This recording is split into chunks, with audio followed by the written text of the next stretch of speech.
ഇന്നലെ നീ എന്റെ സങ്കടങ്ങളൊക്കെ കേട്ടില്ലേ? അതിന് ഒരുപാട് നന്ദിയുണ്ട്, ഒരുപാട് നന്ദി.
അനിയൻ കുഞ്ഞിന് ഞാൻ കാരണം എന്തെങ്കിലും വിഷമങ്ങൾ ഉണ്ടായിട്ടുണ്ടെങ്കിൽ ക്ഷമിക്കണം.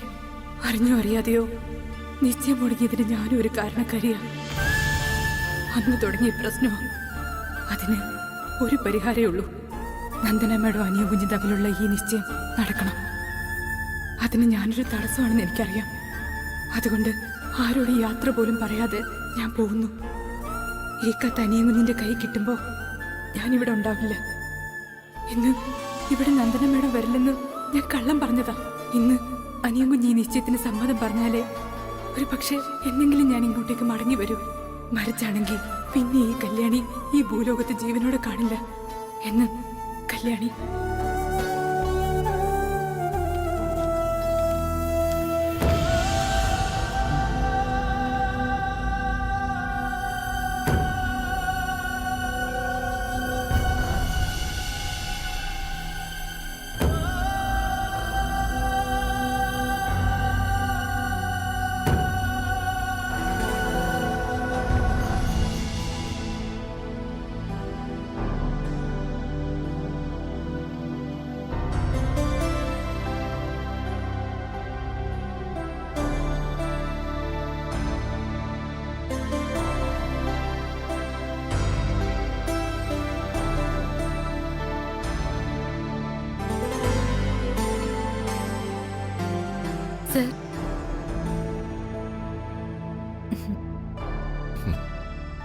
പത്രം, ഗ്രീൻ ടീ. ഇതെന്താ സാധാരണ 7 മണിക്കാണല്ലോ ഗ്രീൻ ടീ? ഇന്ന് എന്ത് പറ്റി കല്യാണിക്ക്? നേരത്തെയാണല്ലോ. രാവിലെ തുളസിയിലേട്ട വെള്ളവും മറന്നു. അയ്യോ, മറന്നുപോയി, സോറി. കൊള്ളാം. മറവിക്ക് യോഗ നല്ലതാ. ചിത്തവൃത്തി നിരോധം യോഗ എന്നാണ്. മനസ്സുകൊണ്ട് ശരീരത്തെയും ശരീരം കൊണ്ട് മനസ്സിനെയും നിയന്ത്രിക്കുന്നതാണ് യോഗ. കല്യാണിയുടെ മനസ്സ് കൈവിട്ടുപോയെന്ന് തോന്നുന്നു.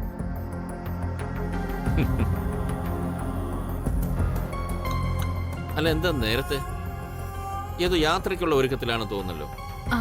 9 മണിക്ക് മുമ്പ് പോണം. ഒരുപാട് ദൂരത്തിലാണോ? കുറച്ചകലെയാ. നേരത്തെ ഇറങ്ങിയാ നേരത്തെ അങ്ങ് എത്താലോ. അകലെയാണെങ്കിൽ കാറി പോയിട്ട് പോവാ കല്യാണി. ദാസിനോട് ഞാൻ വിളിച്ചു പറഞ്ഞോളാം. വേണ്ട, ആരെയും കൂടെ കൂട്ടുന്നില്ല, ഒറ്റയ്ക്ക് പോവാനാ. ഗുഡ്. ആദ്യമൊക്കെ പുറത്തേക്ക് പോകുമ്പോ വഴിതെറ്റി ദാസിനെ വിളിക്കുന്ന കല്യാണിയെ ഇപ്പൊ എത്ര മാറി. ജീവിതം അങ്ങനെയാ സർ. ചിലപ്പോ ഒറ്റയ്ക്ക് നടത്തും, ചിലപ്പോ പകുതിക്ക് വെച്ച് നിർത്തും. ജീവിതം അങ്ങനെയാ സർ. ചിലപ്പോ ഒറ്റയ്ക്ക് നടത്തും, ചിലപ്പോ പകുതിക്ക് വെച്ച് നിർത്തും. കല്യാണി ഫിലോസഫിയൊക്കെ പഠിച്ചോ? നന്നായി.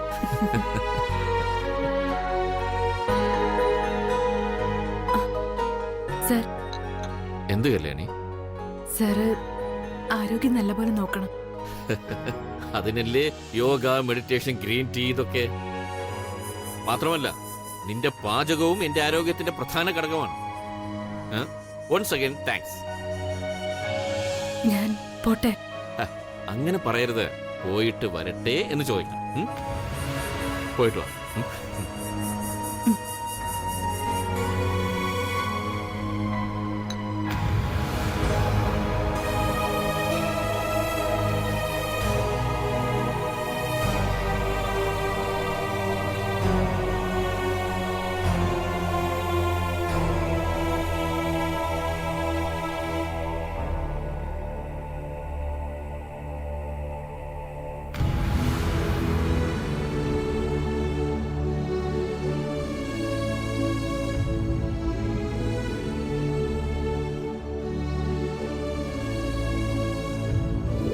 ആകെ വെക്കേണ്ട അമ്മ.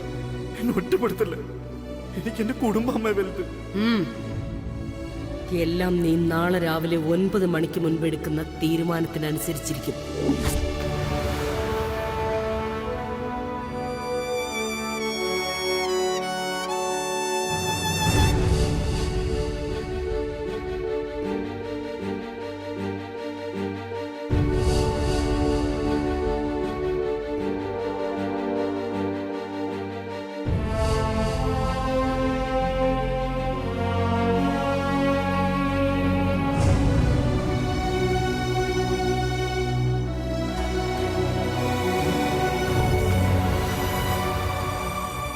Good morning.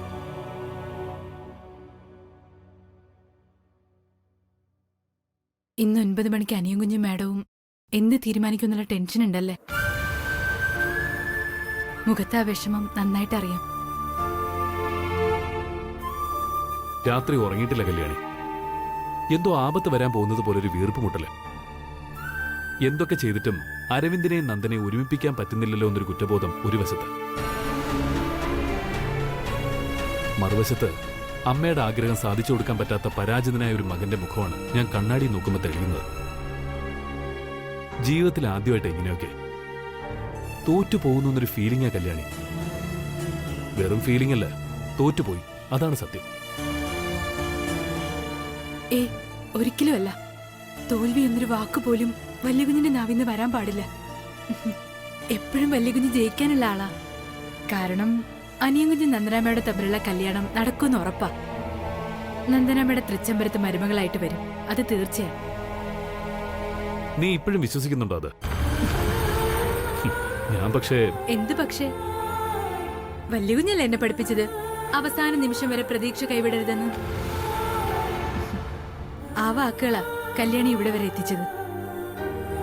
ഈ മനസ്സില് ദൈവങ്ങളുടെ സ്ഥാനത്താ വലിയ കുഞ്ഞ്.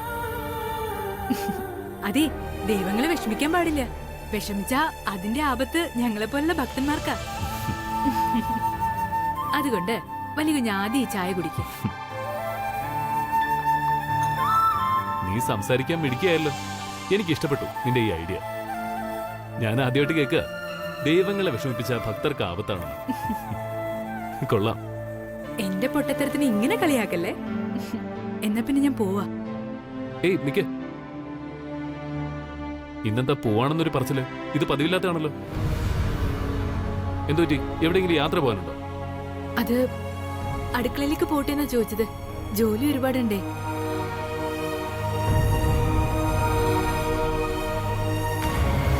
കല്യാണി നിക്ക്.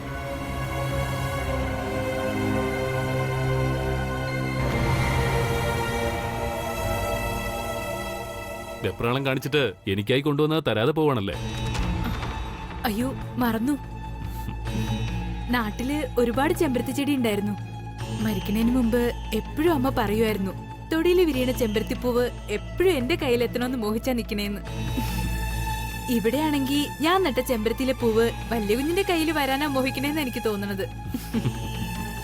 ദാ എടുത്തോളൂ.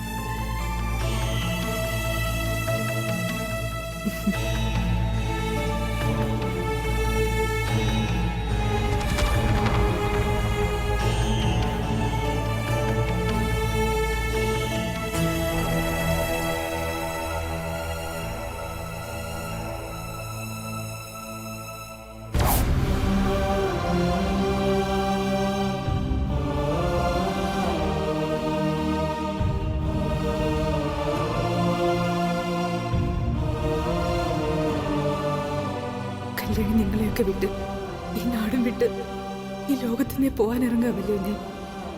ഇനി എനിക്ക് വല്യുഞ്ഞിനെ കാണാൻ പറ്റില്ല. കല്യാണി അറിഞ്ഞോ അറിയാതെയോ എന്തെങ്കിലും തെറ്റ് ചെയ്തിട്ടുണ്ടെങ്കിൽ ക്ഷമിച്ച് മാപ്പാക്കണം. കല്യാണിക്ക് ദൈവമാ വല്യ കുഞ്ഞ്, കൺകണ്ട ദൈവം.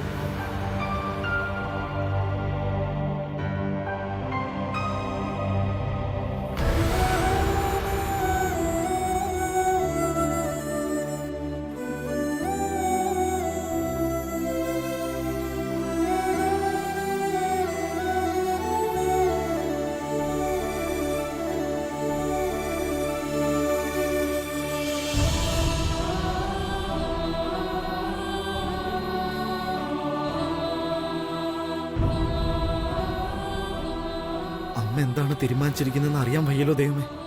ഒരു സമാധാനം കിട്ടുന്നില്ലല്ലോ. കല്യാണി പറഞ്ഞതെല്ലാം സത്യമായിരിക്കോ? അതോ അവളെന്നെ രക്ഷിക്കാൻ വേണ്ടി കള്ളം പറഞ്ഞതാണോ? ഏയ്, കല്യാണി കള്ളം പറയോ? ഇല്ല. കല്യാണി നന്ദന വരാതിരിക്കാൻ എന്തെങ്കിലുമൊക്കെ ചെയ്തു കാണും.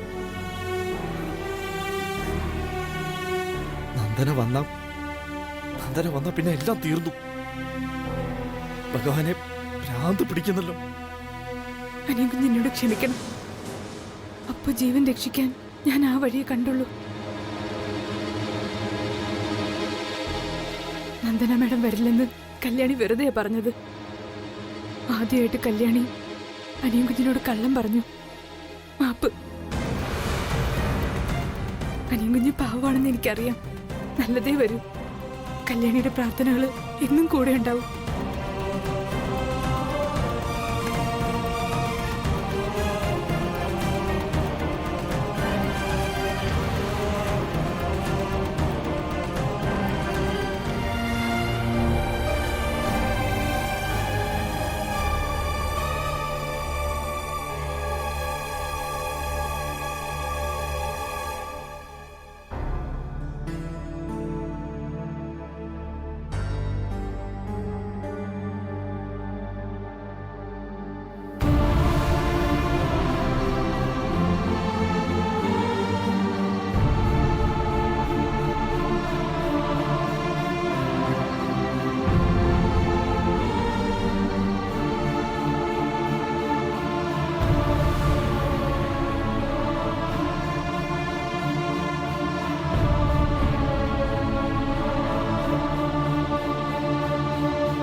ഭഗവാനെ, പറ്റുന്നില്ല എനിക്ക്. ഈ വീട്ടിലുള്ളവരൊക്കെ എന്റെ ആരാണെന്ന് ചോദിച്ചാ ആരുമല്ല. പക്ഷെ ഇവരെയൊക്കെ പിരിഞ്ഞു പോവാൻ എനിക്ക് പറ്റുന്നില്ല. ഏതോ മുജ്ജന്മ ബന്ധമുള്ളവരെ പോലെയാ തോന്നണേ. പക്ഷെ അറിയാലോ, എനിക്ക് പോയേ പറ്റൂ. ഇനി ഇവിടേക്കൊരു മടക്കയാത്രയില്ല. ഞാൻ ഇറങ്ങുക.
അറിയല്ലോ, ജനിച്ച് 4 ദിവസം വരെ അരവിന്ദ് കണ്ണു തുറന്നില്ലായിരുന്നു.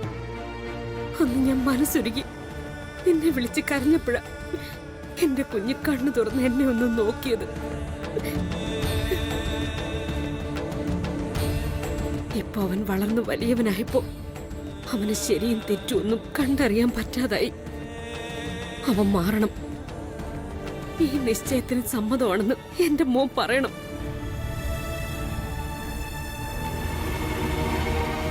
ഈശ്വര, നീ തന്നെ അവരെ കൊണ്ടതൊക്കെ ചെയ്യിക്കണം. വേറെ ഒരു മാർഗവുമില്ല. എല്ലാ അമ്മമാരെയും പോലെ എന്റെ മോനും സൽകീർത്തിയുള്ളവനാവണമെന്നല്ലേ ഞാനും ആഗ്രഹിച്ചുള്ളൂ. അതൊരു തെറ്റാണോ? എന്റെ മനസ്സറിയാലോ. അവനെ കുറിച്ച് ഓർത്ത് മാത്രം എന്റെ ദുഃഖം. അവന്റെ മനസ്സ് മാറണം. ഇല്ലെങ്കിൽ ഈ തൃച്ചംബരത്ത് അവനെ എല്ലാവരും മറന്നു പോകുന്ന അവസ്ഥ വരും. അതുണ്ടാവരുത്. ഞാൻ മനസ്സുരുകി പ്രാർത്ഥിക്കുക. ഈശ്വര, എന്റെ കുടുംബത്തെ കാക്കണം. എന്റെ മോൻ മാറണം.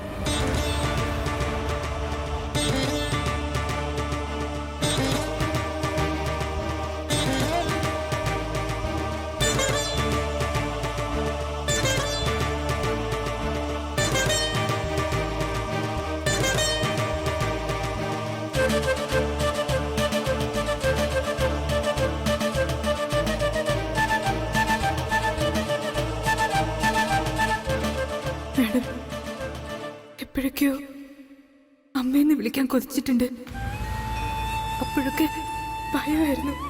പക്ഷെ അമ്മയെപ്പോലെ എനിക്കിഷ്ടായിരുന്നു.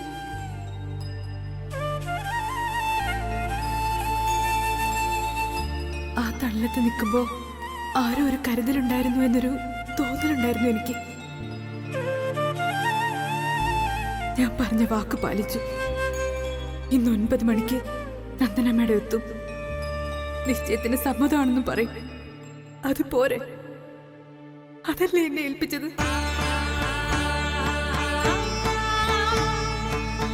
നന്ദിയുണ്ട്. ഞാൻ ചെയ്ത എല്ലാ തെറ്റുകൾക്കും എന്നോട് പുറത്തില്ലേ? എനിക്ക് കല്യാണം വരെ ആലോചിച്ചില്ലേ? മറക്കില്ല. മരുമകള് വീട്ടിലേക്ക് വന്നു കയറുമ്പോ ഞാനുണ്ടാകരുതെന്ന നിബന്ധന.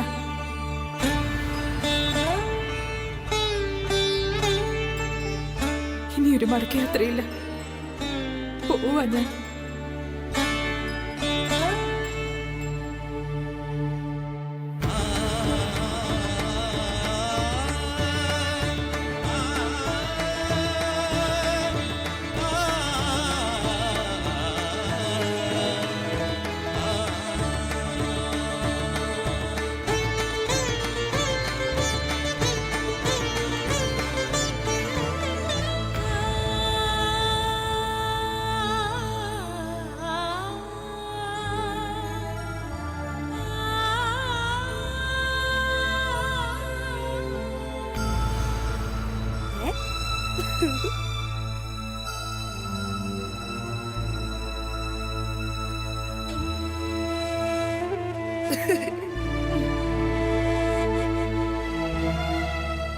മതി ചേച്ചി.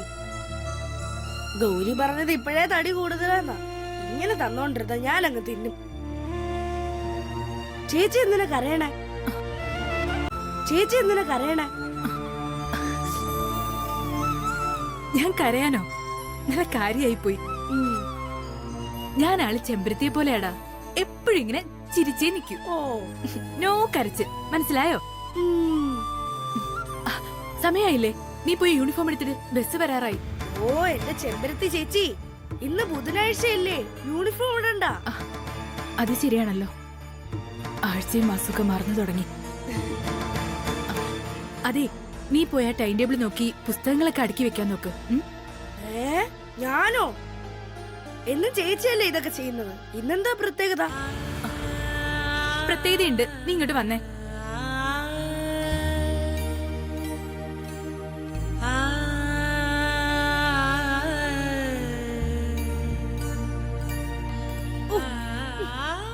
എന്തോ ചേച്ചി ഇരിക്കവിടെ. ദേ കണ്ടല്ലോ. ദേ നോക്ക്. ഇനി ഈ ടൈം ടേബിൾ നോക്കി വേണം എന്റെ മോൻ തന്നെ പുസ്തകങ്ങളൊക്കെ അടുക്കി വെക്കാൻ. പെട്ടെന്നാവട്ടെ. ചേച്ചി, ഇതെന്തൊരു കഷ്ടാ. ഇന്നെന്താ ഇങ്ങനെ? ഇന്ന് മാത്രല്ല, ഇനി എന്നും ഇങ്ങനെയാ. ശ്ശോ. ചേച്ചി എപ്പോഴും കൂടെ കണ്ടെന്ന് വരില്ല. എന്റെ മോൻ ഇതൊക്കെ ശീലിക്കണം. പെട്ടെന്നാവട്ടെ. ശല്യം.